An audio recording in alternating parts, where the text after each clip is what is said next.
솔로몬이 성전하고 왕궁을 짓기 위해서 두로왕 히람에게 도움을 받았습니다. 두로왕 히람이 솔로몬에게 레바논의 백향목들을 주고 기술자들을 보내주는 대신 솔로몬은 공사가 진행되는 동안 히람에게 먹을 것을 주었습니다.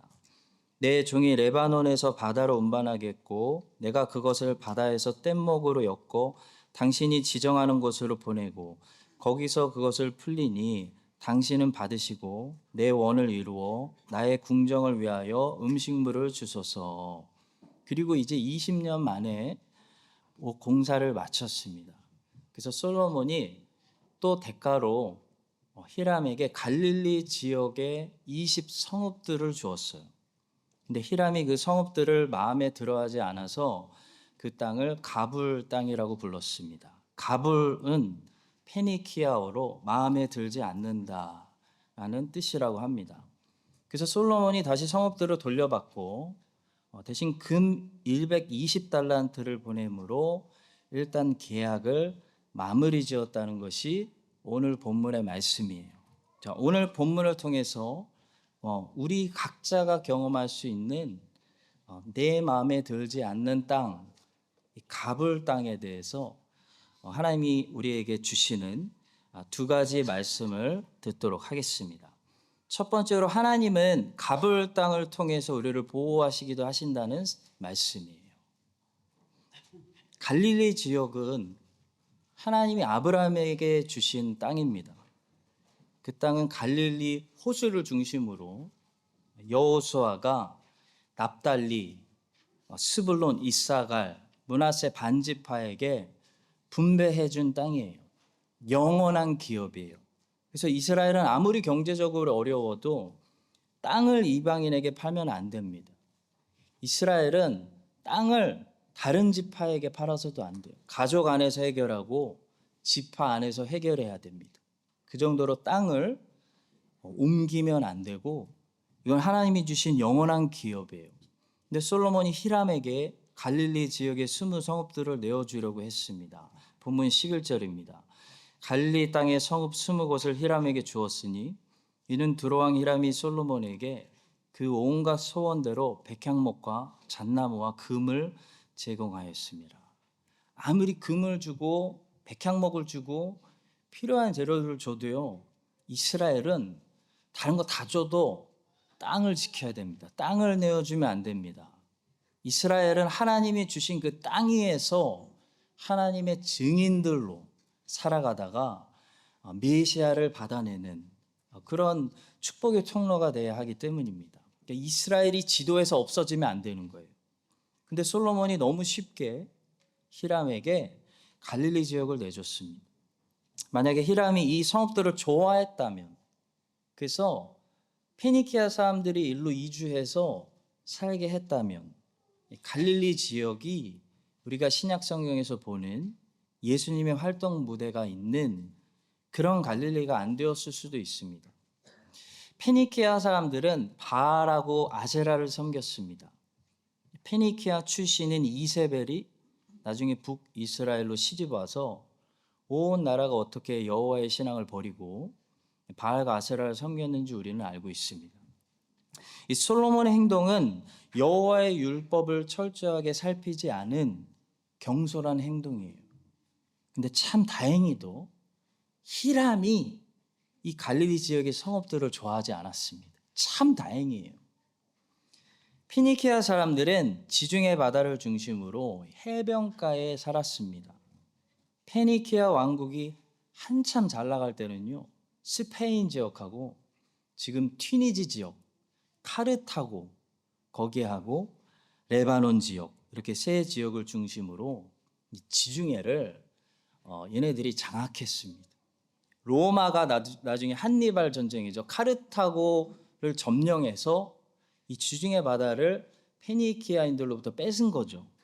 그 전까지 이 지중해는 페니키아가 마당처럼 쓰고 있는 그런 바다였어요. 근데 갈릴리 지역은 바다와 연결되어 있지 않았습니다.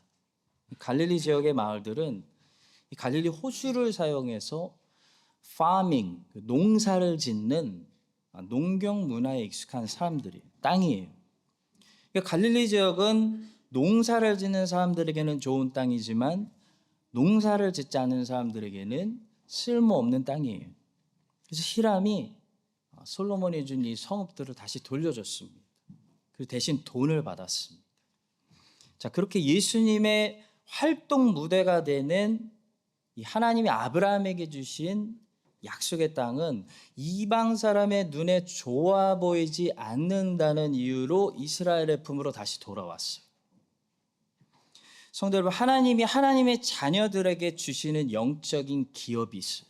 그 영적인 기업이 세상 사람들의 눈에 좋아 보이지 않아서 오히려 우리에게 보존되고 우리의 품으로 돌아온다는 것은 기가 막힌 하나님의 섭리고 하나님의 축복입니다. 세상 사람들은 적과 꿀이 흐르는 하나님 섬기기 좋은 땅을 좋은 땅으로 알아보지 못해요. 그래서 오히려 그런 거는 너나 가지세요 라고 말합니다. 세상 사람들은 페니키아 사람들 같아요. 넓은 바다로 미지의 세상을 향해 꿈을 찾아 성공을 찾아 항해하는 것을 좋아합니다. 근데 하나님의 백성들은 이스라엘과 같아요. 하나님을 최고로 잘 섬길 수 있는 땅을 받아서 그 땅에서 하나님의 말씀을 열심히 심고 경작합니다. 그래서 적과 꿀이 흐르는 성령의 열매들을 인생에서 거두어들이는 그런 인생을 살도록 부르심을 받은 사람들이에요. 여러분, 그래서 겉으로 볼 때 안 좋아 보인다고 해서 하나님의 복을 걷어차지 말아야 됩니다. 이 레위기에 보시면요, 이스라엘 여자가 월경을 하게 되면 부정해집니다. 그리고 레위기 12장에 보시면 이스라엘 여자는 출산을 해도 부정해져요. 아들을 낳으면 7일 동안 부정해지고 33일 동안 외출 금지입니다. 딸을 낳으면 2배예요. 14일 동안 부정해지고 66일 동안 외출 금지입니다. 그러니까 겉으로 보면 와, 여자가 월경을 하고 출산을 했다고 부정해지는 것이, 외출 금지 받는 것이 너무 억울하고 불공평해 보일 수가 있어요. 참 좋지 않다. 불공평해 보일 수가 있어요. 그런데 하나님의 깊은 배려가 거기 그 안에 있습니다. 여러분, 이스라엘 남자들은 모두 하나님께 자주 제사를 드려야 하는 사람들이에요. 만약에 부정한 상태로 이스라엘 남자가 하나님께 가까이 나가서 제사를 드렸다가는 죽을 수도 있어요. 그래서 항상 이스라엘 남자는 자기가 부정해지지 않도록, 부정한 스테이터스에 들어가지 않도록 관리합니다. 조심합니다. 근데 이스라엘 여자가 월경을 하거나 출산을 해서 부정해지면 그 여인이 만지고 접촉하는 모든 물건들이 부정해져요. 그리고 그 부정한 물건에 접촉하는 사람은 다 부정해져요. 그러니까 엄청난 거예요. 굉장히 까다롭습니다. 그러니까 결론적으로 이스라엘 여자는 남자들이 쉽게 접근할 수 없는 사람이 돼요. 함부로 만질 수 없는, 쉽게 접근할 수 없는 하나님의 보호하심을 받는 그런 특별한 딸들이 된다는 겁니다. 이스라엘 여자에게 가까이 접근하려면요, 목숨 걸고 접근해야 돼요. 굉장히 조심해야 돼요. 눈에 보기에 좋아 보이지 않는 방법으로 하나님은 우리를 보호하고 인도하시기도 합니다. 가끔 우리 성도님들이 쓰러지시거나 실려가셔서 종종 병원에 가면 무거운 마음으로 갔다가 오히려 은혜 받고 옵니다. 그런 믿음의 고백을 하시는 분들이 많아요. 하나님이 나를 더 깊이 만나 주시려고 브레이크를 주신 것 같습니다, 목사님. 그 신앙 고백을 하세요. 여러분, 겉으로 볼 때는 병원에 입원한다는 거 좋지 않습니다. 그래서 여러분들 병원에 입원하지 않으시기를 항상 기도합니다. 근데 혹시 그래서 믿음의 눈으로 보면 그 좋지 않은 상황을 통해서 하나님은 오히려 하나님의 자녀를 격리시키시더라고요. 충분한 쉼을 주시더라고요. 가족으로부터도 떼어내시고 격리시키시고 안식을 주시고 완전한 회복을 주시는 것을 보게 됩니다. 병원이 아니면 하나님의 자녀가 정말로 혼자서 깊이 쉬지 못할 때 하나님은 놀랍게도 입원시키시는 것을 보게 됩니다. 근데 제가 책을 읽어보니까요, 하나님께서 하나님의 종들을, 특히 목사들을 쉬게 하실 때는 한 단계 높은 방법으로 쉬게 하시는데 병원이 아니라 감옥을 사용하신다는 것을 제가 발견하고 긴장하기 시작했어요. 성경을 보니까 사도들은 자주 감옥에 들어갑니다. 사도 바울은 감옥에 자주 들락날락했습니다. 빌립보 감옥, 예루살렘 감옥, 가이사랴 감옥, 로마 감옥, 로마의 지하 감옥. 특히 로마의 지하 감옥에서, 로마의 지상 감옥에서 사도는 에베소서, 빌립보서, 골로새서, 빌레몬서라는 옥중 서신을 썼고요. 로마의 지하 감옥에서 디모데후서를 썼습니다. 존 버년도 20년 정도 감옥에 있었어요. 20년 긴 시간이에요. 그 시간에 철로 역정을 비롯해 우리가 아는 거룩한 전쟁, 그런 귀한 책들을 감옥에서 썼습니다. 성도 여러분, 우리 눈에 좋아 보이지 않는 것들이 하나님이 우리를 인도하시고 보호하시는 방법일 수도 있습니다. 이 사실은요, 믿음으로만 볼 수가 있어요.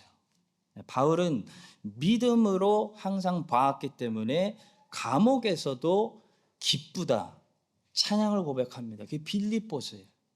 감옥에서 썼는데 기쁨의 서신, 빌립보서입니다.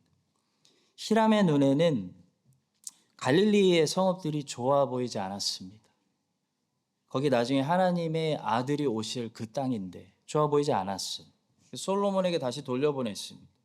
근데 그 땅이 갈릴리를 하나님의 아들의 주된 활동 무대가 되도록 보존하신, 이스라엘 백성들이 살도록 지키신 하나님께서 세상 사람들의 눈에 좋아 보이지 않는 그런 방법도 사용하셔서 우리를 지켜주시고 보존해 주시고 인도해 주시기를 예수님의 이름으로 간절히 축복합니다. 자, 두 번째입니다. 오늘 두 가지만 합니다. 두 번째로 육체의 눈에 좋아 보이지 않아도 영적으로 더 유익할 수 있다는 사실을 말씀해 주십니다.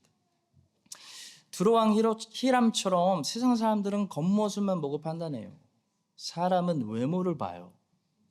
그래서 겉으로 보기에 이 갈릴리 지역의 성읍들은 쓸데가 없다. 너무 인구도 없고 시골이고 약하고 미개인 같다. 그래서 복이 굴러 들어와도 그냥 걷어찼습니다. 여러분, 믿음의 눈으로 보지 않고 영적인 유익, 이것이 나와 내 가족에게 영적인 유익을 주는가를 먼저 생각하지 않고 이렇게 세상 사람들처럼 우리 몸의 편리함, 우리 몸의 유익을 생각하면요, 하나님이 복을 주셔도 그래서 복으로 여기지 않고 자기 발로 걷어차게 돼요. 그래서 우리는 항상 이것이 내 영혼에 유익한가, 이 대학으로 정하는 것이, 이 직장으로 정하는 것이, 이 사람을 만나는 것이 나와 하나님과의 관계를 더 가까이 만드는가, 아니면 멀어지게 하는가, 이걸 생각해야 된다는 거죠. 성경을 보니까 복음이 제공될 때마다 패턴이 나와요. 은혜의 이야기들이 나타날 때마다 가지고 있는 어떤 특징이 있습니다. 그러니까 성경에 자주 등장하는 복음의 패턴은 뭐냐면요, 약함을 통한 승리라는 패턴이에요. 죽음을 통한 생명, 높은 자가 낮아지고 낮은 자가 높아지는 이 패턴이 성경에는 자주 등장하죠. 강한 자인 줄 알았는데 실상은 약해요. 약해 보였는데 실상은 강한 모습을 드러내는 거, 이 주제가 성경에 자주 등장합니다. 왜냐하면 성경은 복음을 제시하려고 하는 책이기 때문이에요. 하나님의 은혜에 대해서 말씀하려고 하는 책이기 때문에 이 패턴이 자주 등장할 수밖에 없는 거예요. 나아만 장군 이야기 잘 아실 겁니다. 그 이야기를 보면 강자들의 무지와 강한 것들의 무용지물이 되는 이야기들이 등장합니다. 나아만 장군이 어마어마한 돈을 가지고 이스라엘에 와요. 나라의 국고에 돈을 가지고 오는 몇 천억을 가지고 왔을 거예요. 근데 그 돈이 어떻게 되죠? 하나도 도움이 안 돼요. 몇 천억 엄청난 돈이 나아만 장군의 나병을 고치는 데는 하나도 도움이 안 돼요. 무용지물입니다. 아무 파워를 발휘하지 못해요. 또 나아만 장군은 당시 아람이라는 나라의 2인자로 나옵니다. 굉장히 높은 사람입니다. 얼마나 높은 사람입니까? 엄청난 권력을 가진 사람. 근데 그 권력이 하나도 힘이 없어요. 나병 앞에서는 그 권력이 순종을 안 해요. 말을 안 들어요. 무력할 뿐이에요. 아무리 최고의 권력자도 나병 걸리면 그냥 죽는 거예요. 그리고 아람이라는 나라는 당시에 아수르가 강대국이 되기 전에 고대 근동의 최대 강대국이었습니다. 다메섹을 중심으로 엄청 발전했어요. 최대 강대국이에요. 근데 그 강한 나라가 나병 환자에게는 아무런 도움을 못 줘요. 아무리 좋은 나라로 이민 가도 나병 환자는 강대국이 손 못 대는 거예요. 강대국의 메디케어가 못 고치는 거예요. 오히려 나아만 장군은 옆나라, 이스라엘 옆나라에 가서 도움을 받아야 하는 처지로 등장합니다. 그 세상의 강한 것들, 우리가 의지하는 이 강한 것들이 이 나병이라는 병 앞에서는 죽을 쓴다, 하나도 힘 못 쓴다, 무용지물이다, 그런 이야기를 우리에게 들려주고 있어요. 그리고 반대로 세상의 눈에 약해 보이는 것들이 하나씩 등장합니다. 평소에 약해 보였기 때문에 깔봤는데 이 약해 보이는 것들이 이 나병 환자에게 얼마나 도움이 되는지 몰라요. 이 약해 보이는 것들이 나아만 장군을 살릴 뿐만 아니라 영혼의 구원으로 이끕니다. 약한 것들이 나아만 장군을 영혼의 구원으로 이끕니다. 이스라엘에서 잡아온 여종이 등장합니다. 아마 우리 제이키즈 아이들 같은 키드였을 거예요. 키드가 등장해요. 이 여자애가 아니었으면요, 나아만 장군은 평생 엘리사 누군지 모르고 죽어요. 근데 이 히브리 여종이, 제이 키드가 엄청난 소식을 줘요. 이스라엘에 선지자가 있습니다. 이스라엘에 엘리사라는 선지자가 있는데요, 엘리사 만나면 당신 살 수 있어요. 그 전에 아람 사람이 떼를 지어 가가지고 납치해서 데려온 소녀였는데 그런 말을 하는 거예요. 전에 아람 사람이 떼를 지어 나가서 이스라엘 땅에서 어린 소녀 하나를 사로잡음에 그가 나아만의 아내에게 수종들더니 그의 여주인에게 이르되 우리 주인이 사마리아에 계신 선지자 앞에 계셨으면 좋겠나이다. 그가 그 나병을 고치리이다. 제이키드가 어마어마한 믿음을 가지고 있습니다. 하나님의 선지자는 고칠 수 있는데요? 라고 하는 거예요. 그리고 엘리사가 왔습니다. 자기를 근데 만나주지도 않고 요단강에서 7번 물에 몸을 씻고 가면 나요라고 말하는 그 선지자를 보지도 못하고, 그래서 나아만 장군이 기분이 나빠가지고 요단강으로 안 갑니다. 근데 누가 가보라고 권유하냐면요, 지혜로운 부하들이 권유해요. 손해보는 거 있습니까? 한번 가보시죠. 그래서 나아만 장군이 가게 된다는 거 아닙니까, 여러분? 여러분, 성경이 지금 무슨 패턴을 보여주는 거냐면 강한 장군보다 약한 부하들이 더 합리적이라는 거예요. 더 지혜롭다는 것을 보여주는 거예요. 그의 종들이 나와서 말하 이르되 내 아버지요, 선지자가 당신에게 큰 일을 행하라 말하였더라면 행하지 아니하였으리까? 하물며 당신에게 이르기를 씻어 깨끗하게 하라 함이리까? 무슨 말입니까? 선지자가 어려운 일을 시켰다면, 비싼 돈을 받고 어려운 일을 시켰다면 안 하실 거였어요? 하려고 온 거잖아요. 근데 오히려 돈도 안 받고 쉬운 일을 하라고 했는데 왜 안 하십니까? 해보시죠. 이런 지혜를 종들이 가지고 있었다는 거예요. 그리고 또 하나, 약해 보이는 것이 더 강하다는 패턴이 마지막으로 등장하는 것은 요단강입니다. 여러분, 요단강은 그렇게 와이드하고 멋져 보이는 강이 아니에요. 우리 서울의 한강은 얼마나 멋집니까? 저는 많은 도시에서 살아봤자 한강이 제일 멋있는 것 같아요. 다리가 얼마나 아름답고 뛰는 사람들이 좀 있어서 문제지, 그렇죠? 요단강은 겉으로 보기에는 초라한 강입니다. 아람 왕국에 훨씬 한강 같은 멋져 보이는 강들이 많았어요. 그래서 나아만 장군이 말하죠. 다메섹강 아바나와 다메섹강 바르바른 이스라엘 모든 강물보다 낫지 아니하냐. 내가 거기서 몸을 씻으면 깨끗하게 되지 아니하랴 하고 몸을 돌려 분노하여 떠나니, 그 종들이 붙잡지 않았으면 그냥 이미 떠났습니다. 성도 여러분, 나아만 장군은 무슨 사실을 모르는 거죠? 복음을 모르는 거예요. 나아만 장군은 종교인의 모습을 보여주는 겁니다. 구원이라는 것은 자기 공로 들고 와서가 아니라, 다시 말해 인간의 힘이 아니라, 세상의 강한 힘이 아니라 하나님의 은혜로만 받을 수 있다는 사실을 모르는 거예요. 성경은 그걸 말씀하고자 하는 것입니다.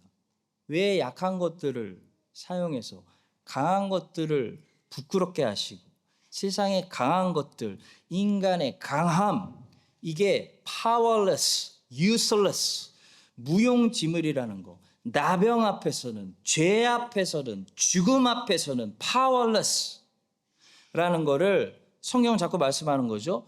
복음을 말하기 위해서요. 복음이 뭡니까? 구원은 하나님의 선물이라는 거예요.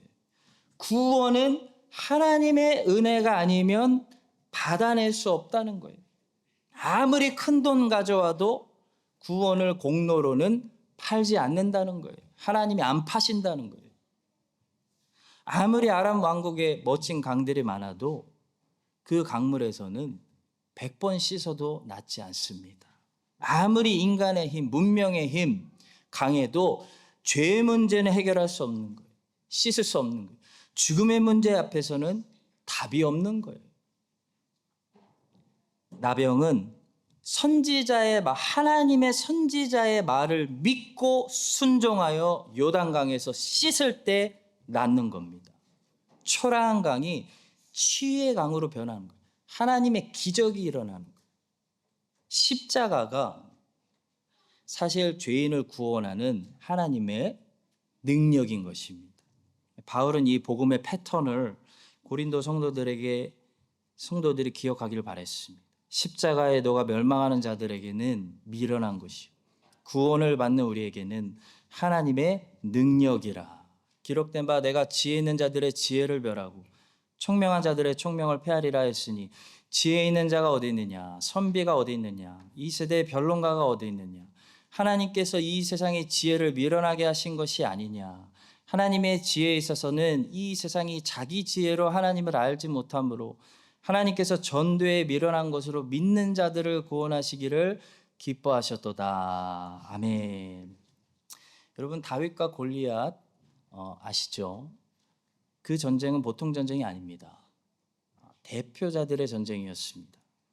다윗의 승리가 이스라엘의 승리로 전가되고, 골리앗의 패배가 블레셋의 패배로 전가되는 그런 이중 전가가 있는 복음을 드러내는 이야기예요. 아담과 하와에게 에덴 동산에서 최초로 선포된 원복음 내용 중에 그런 내용이 있습니다. 여자의 후손이 뱀의 머리를 상하게 한다. 그랬는데 다윗이 골리앗을 어떻게 죽였죠? 물맷돌로 이마에 명중시키고 가서 칼로 골리앗의 머리를 잘라버려요. 이것은 메시아의 모형인 다윗의 승리가 어떻게 메시아께서 십자가에서 예언대로 뱀의 머리를 상하게 할지를 보여주는 그림자, 그런 예언의 말씀이에요. 다윗이 달려가서 블레셋 사람을 밟고 그의 칼을 그의 칼집에서 빼내어 그 칼로 그를 죽이고 그의 머리를 베니 블레셋 사람들이 자기 용사의 죽음을 보고 도망하는지라. 그리고 다윗의 승리가 이스라엘에게 전가됩니다. 그래서 다윗의 승리가 이스라엘의 승리로 여겨져요. 그래서 그리스도의 의로움이 어떻게 하나님의 자녀들에게 전가되어서 하나님의 자녀들이 그리스도의 의로움으로 하나님 앞에서 인정받는지, 의롭다는 칭함을 받게 될 것인지를 보여주는 복음의 이야기예요. 자, 그런데 다윗과 골리앗의 전쟁을 통해 이렇게 복음이 미리 구약에서 암시되어질 때 복음이 꼭 놓치지 않고 큰 소리로 말하고 있는 한 가지 특징이 있어요. 그것이 무엇입니까? 바로 약해 보이는 자가 강한 자를 이긴다는 거예요. 이 주제가요, 이 패턴이 다윗과 골리앗의 이야기에서도 분명하게 증거되고 있습니다. 여러분, 다윗이 얼마나 약해 보이는 사람으로 등장하는지요. 다윗은, 사울은 천천, 다윗은 만만할 때 그 군대 장관 다윗이 아니에요. 군대에 아직 입대하지도 못한 애예요. 제유스예요. 제유스가 지금 전쟁터에 나왔기 때문에 형들이 막 욕하고 말립니다. 그러니까 골리앗을 이기는, 골리앗의 머리를 상하게 하는 이 자의 모습이 골리앗보다 더 강한 자의 모습으로 사람들의 눈에 나타난 것이 아니라 사람들의 눈에 약해 보이는 사람으로 나타났다는 사실을 성경은 강조하고 있는 거예요. 왜냐하면 그 주제가 복음의 핵심이기 때문이에요. 핵심이에요. 하나님의 어리석음이 사람보다 지혜롭고 하나님의 약하심이 사람보다 강하니라. 형제들아, 너희를 부르심을 보라. 육체를 따라 지혜로운 자가 많지 아니하며 능한 자가 많지 아니하며 문벌 좋은 자가 많지 아니하도다. 그러나 하나님께서 세상에 미련한 것들을 택하사 지혜 있는 자들을 부끄럽게 하려 하시고 세상에 약한 것들을 택하사 강한 것들을 부끄럽게 하려 하시며 하나님께서 세상에 천한 것들과 멸시받는 것들과 없는 것들을 택하사 있는 것들을 폐하려 하시나니 이는 아무 육체도 하나님 앞에서 자랑하지 못하게 하려 하심이라. 오직 십자가만 자랑하게 하시기 위함이에요. 다윗은 사울의 갑옷을 입지 않고 싸웠습니다. 그것은 다윗이 세상 방식으로, 세상의 힘으로 싸우지 않았다는 것. 골리앗은 세상 힘으로 이길 수 없는 존재예요. 죽음이라는 존재, 죄라는 존재는 아무리 돈이 많고 아무리 내가 권력이 높아지고 아무리 인기가 많아도 세상의 힘으로는 싸워서 이길 수 없는 존재예요. 다윗은 하나님을 의지하고 싸워서 하나님의 이름으로 골리앗을 이겼습니다. 여러분, 이것이 복음입니다. 사람이 공로를 가지고 나오면 우리는 다른 거는 이길 수 있을지 몰라도 죄와 죽음, 사망 권세는 싸워서 이기지 못합니다. 사람의 노력과 사람의 성취와 인간의 행함과 종교의 열심의 갑옷을 아무리 입고 나와도요, 골리앗은 못 이겨요. 사망의 권세는 못 이깁니다. 골리앗이 계속 조롱하듯이 사망 권세는 계속 조롱하는 거예요. 아무리 종교 생활을 열심히 하고 내가 아무리 도덕적으로 착하게 살아도 죽음은 그 모든 사람들을 비웃고 조롱합니다. 죽음이 데려갑니다. 오직 사울의 갑옷을 벗고 하나님을 의지하여 하나님이 제공하시는 예수 그리스도의 이름으로 나아갈 때 우리는 골리앗을 이기고 죄를 이기고 죄 용서를 받고 칭의를 받고 사망 권세도 이기신 예수님 안에서 영생으로 함께 승리에 동참하게 되는 것입니다. 이것이 복음입니다. 사랑하는 성도 여러분, 크라이스트 찬양장로교회가 36주년을 맞이해서 이렇게 많은 영상에서도 봤지만 우리 자녀들을 데리고 오늘 하나님께 예배 드릴 수 있게 된 것은요, 하나님의 은혜입니다. 근데 또 하나 이유가 있어요. 첫 번째 하나님의 은혜 때문이고 두 번째는 이 땅이 영적으로 신앙생활하기 좋은 땅이어서 그래요. 여러분, 그 사실을 얼마나 아시고 감사하시는지 모르겠습니다. 세상이 난리입니다. 미국이나 캐나다나 호주에서 있었으면 우리 애들 이렇게 하나님 중심으로 키우기 매우 어렵습니다. 저는 호주에 있을 때 제 설교에 하나님 얘기를 너무 많이 한다는 컴플레인을 받아봤어요. 하나님 얘기를 좀 줄여주세요. 너무 많이 해요, 목사님은 하나님 얘기를. 그게 우리가 살고 있는 이 세상의 수준이에요.